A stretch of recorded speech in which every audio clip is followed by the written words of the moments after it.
Yeah, in this very room, there's quite enough love, quite enough joy and power, because you are in this very room.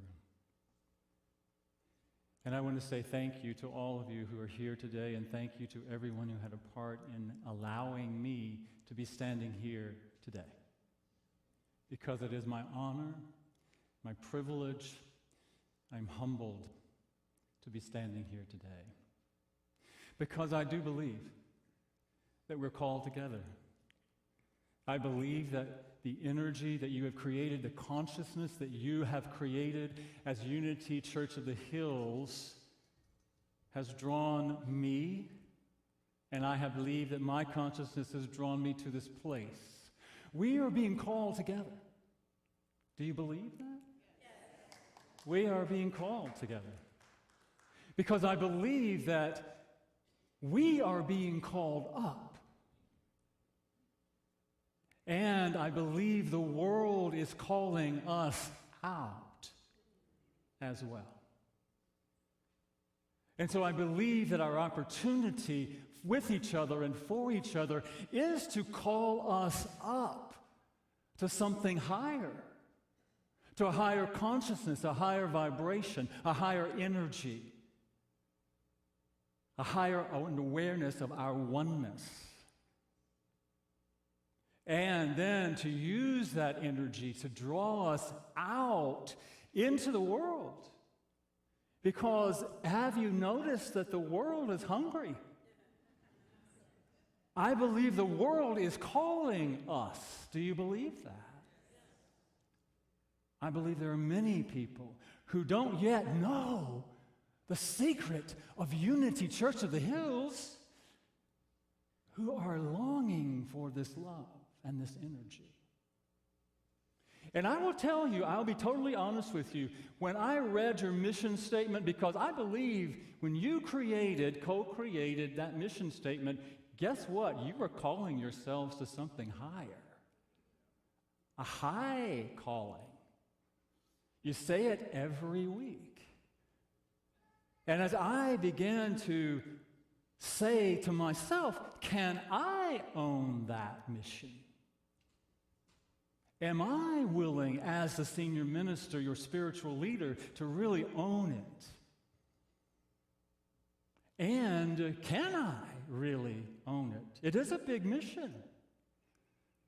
And so I have been exploring it for myself over the past few weeks. And so I'm going to share with you over the next few weeks some of my thoughts and what has come up for me as I've been pondering, meditating, contemplating this mission statement. So I want us to read it again together. Is it up there? Yes. We put God first. Celebrate life, live unity principles, and empower each other to transform our lives. Take a breath. Breathe into that. What does that bring up in you? Does it inspire you? Does it call you up? Does it call you out? I know it did for me. It does for me. And so today, I want to look at that idea of putting God first. What does that really mean? And I want us not to just say we do it. I want us to join together, if you're willing and if you're ready. Check in with yourself. Are you really ready to own that? And if you are, I'd invite you to say with me, I put God first. All right? 1, 2, 3. I put God first. One more time. I put God first. And that sounded so good. Let's do it again. I put God first. How does that feel? How does that feel? And so as I contemplated that over the past few weeks, I thought, well, if I put God first, what do I mean by that? What do I mean when I use the word God? I bet if I asked you in this room, what's your definition of God, there'd be at least 100 different ideas. I know for me it has evolved, and it continues to evolve, my concept of what God is. Because when we try to define something that is ineffable, words cannot possibly grasp it, can they? We cannot define something that is not a person, place, or thing with words. Because I believe God, as I understand God, is a felt experience. God is a felt experience.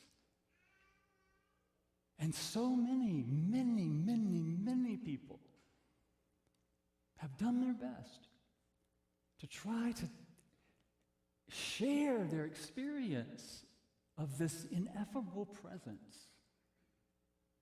And they've used words, but words only limit our experience. You know, the Tao Te Ching says the Tao that can be named is not the eternal Tao. The Tao, the energy, God, source, life itself, that can be named is not the eternal Tao. You get that? You feel that? You know that, right? And so our opportunity, I just want to share that with you because I want you to know that I recognize any words that I use to try to define God or explain God or talk about God are simply that. They're just words. They're just my attempt to explain my experience, current experience of God. And so I want to share with you this definition of God that I have come up with that works for me today, which is the evolutionary life force inherent in all creation that is constantly inspiring awakening to oneness and the emergence of conscious love.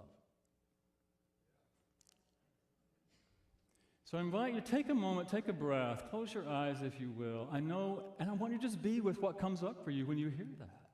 There may be some, I resonate with that, or there may be, I resist that. Just be with whatever. So close your eyes if you're willing, and let me say it again. The evolutionary life force inherent in all creation that is constantly inspiring awakening to oneness and the emergence of conscious love. Take a breath. And so as we breathe into that, you can open your eyes if you'd like. And again, I understand if there's, that doesn't quite resonate with me. Or, man, that sounds pretty good. I can resonate with that. But when I think about that, I think about how do I put that first? What if, you're going to see me jump around a lot, what if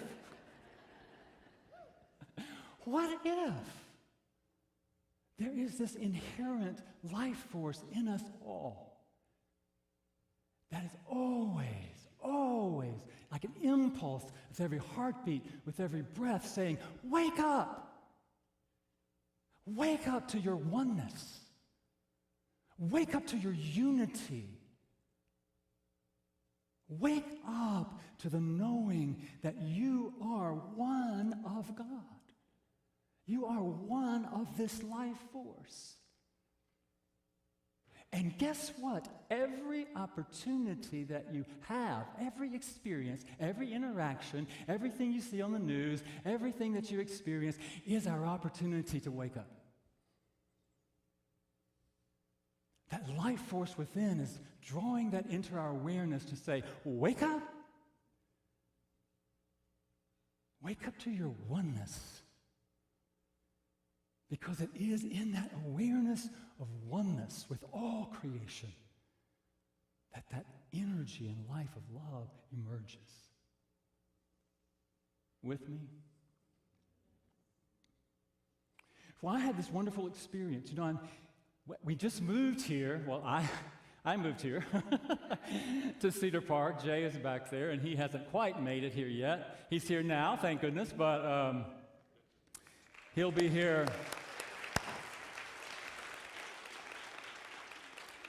permanently by the end of the month. And so I had we found this wonderful home that I was sitting there my first morning, and I had this experience of this little green lizard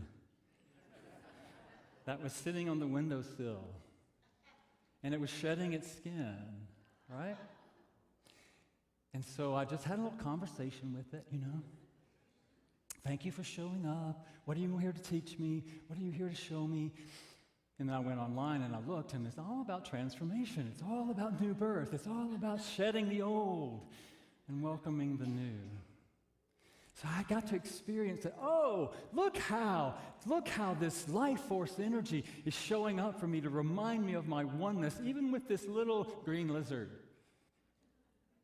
And I looked out the back windows, and we back up to a green space. And this trees, all I saw was trees. I love trees. And I love this campus with all the trees. And so I felt my oneness awakened.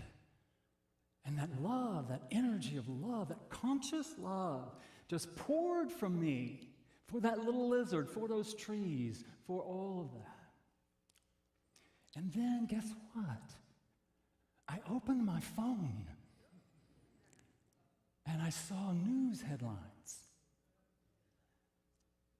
I saw what's going on in the world. And all of a sudden, that awareness of oneness dissipated. Have you ever had that happen? I can tell by your laughter that you can relate to that. So I recognized, and I thought, what if even that is an opportunity for me to awaken to my oneness? Because when I'm judging, when I'm criticizing, when I'm in that space of condemning anything, guess what? I'm separating myself. I'm not one. I'm not aware of my oneness.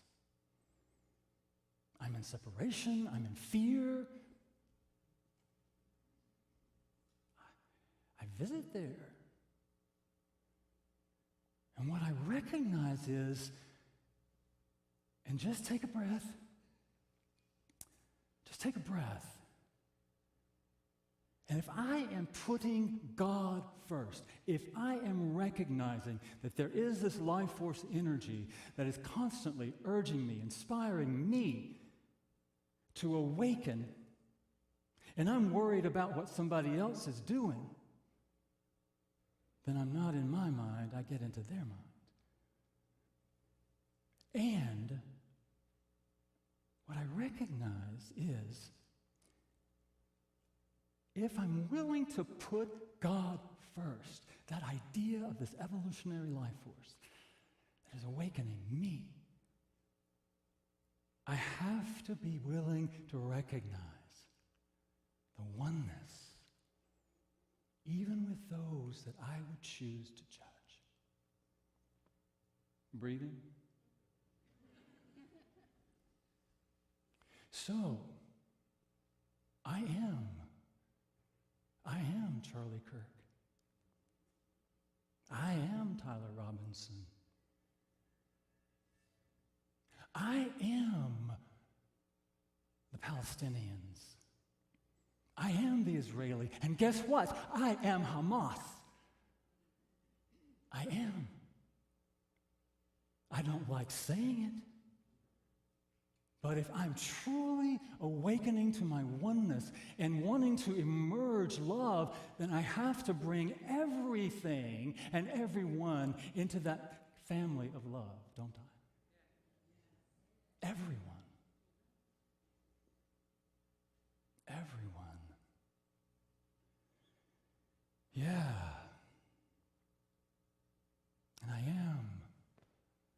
those children who might be going without a meal because of legislation. And guess what? I'm the legislators who vote for it. And in that awareness, even though that's sometimes challenging for us to accept our oneness, we must bring love to that, emerging love. Because that is the only way that things will shift.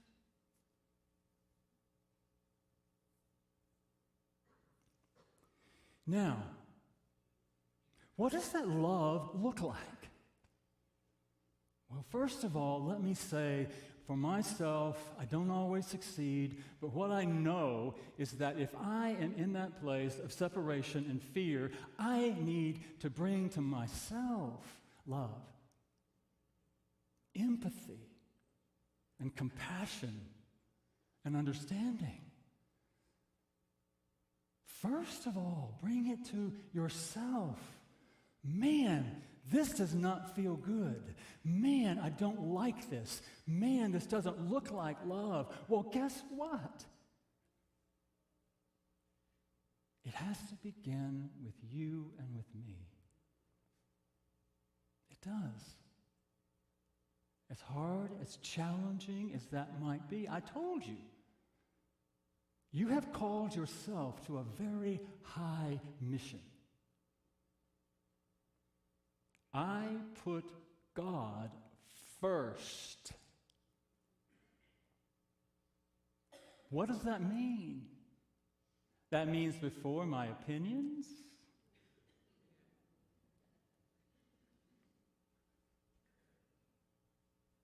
Now,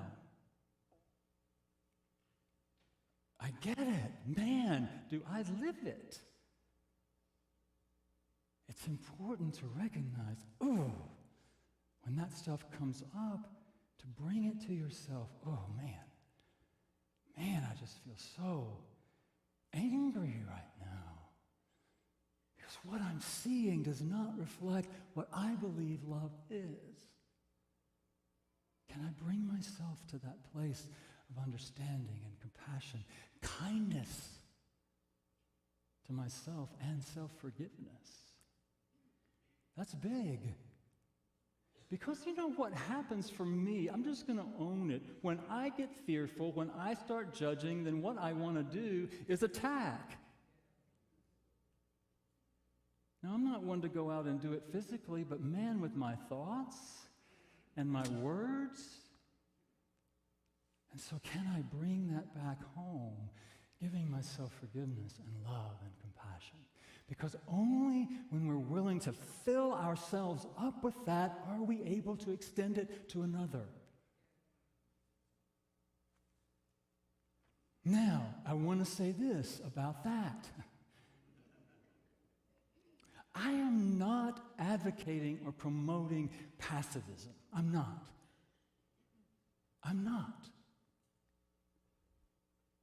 Even our master teacher, Jesus, overturned the tables. He spoke out against the oppression. Many other great leaders, spiritual leaders, have done that. So I'm not saying just sit back and just let everything be, but if you're going to speak out, if you're going to write letters, if you're going to go to marches, if you're going to go to demonstrations, do it from a place of love. Fill yourself up to the brim with love. Because we do not want to continue to add to the fear and the anxiety and the hate that seems to be bubbling out there, the division. So when we put God first, it is important for us to recognize our oneness. Now, somebody sent me this quote and attributed it to Charles Fillmore, which says, "There is a place in consciousness where we know that we are one with all life, that we are part of the great universal plan, and that we are here to fulfill a divine And I put the word mission in there. Now, I looked it up. I could not find where Charles Fillmore said that. But I believe if he was alive today, he would say that. And he'd probably be very happy that somebody gave him credit for it. Because it's a wonderful idea. There's a place in consciousness. There's a place where that spirit of life, that evolutionary life force, is always expanding, always evolving, always about more, always about gathering in. That is inspiring our consciousness to unity, to oneness, and to the emergence, thoughts of love, actions of love, words of love. The emergence of conscious love. In John, I think it's 1 John, maybe it's John. Beloved, let us love one another, for love is of God. Everyone who loves is born of God and knows God. Whoever does not love does not know God, for God is love. Powerful. Powerful. So how are we being called up? Well, we are calling ourselves up by stating that that is our mission. I put God first. That does call us to a higher understanding, a higher consciousness, higher vibration. I put God first when I recognize that everything is that life force in expression. And as I recognize that, just like I was able to love the trees or love that little lizard, I can love even those that I disagree with. Yeah? Even those in your own household that you might disagree with. Because that happens too. But as we are being called up, we are also being called out. And our opportunity is not to allow the things of the world to pull us down. Not to allow the things that we see in the news, not to allow others, not to allow our own judgments to pull us down into a different vibration of fear. Because what we know is that we create according to our consciousness. What are we going to create? What are we going to create together? So, I invite us to truly own that mission. I put God first in my thoughts,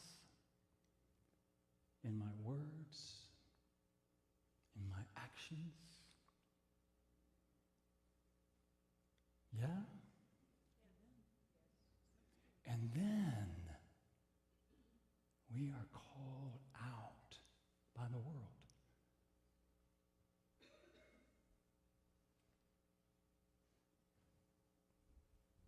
You know, I've just reminded, there's this, forgive me, but there's this song that keeps radiating in my head that we used to sing at one of my churches. It says, there is a mighty spirit calling out across the sky. There is a mighty spirit to green pastures come and lie.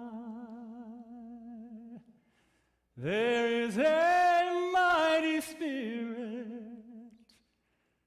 calling out over the land.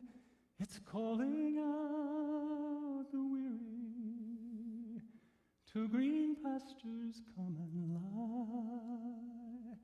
So are we going to listen? Spirit is calling us to that place. And then we get to go beyond the arch, right, Anaya? And beyond the arch, because the world is calling. The world is calling us. Are we going to answer? Are we going to answer? Yes, we are going to answer. So thank you for today. Thank you for welcoming. Thank you for listening. And thank you for opening your hearts and minds today.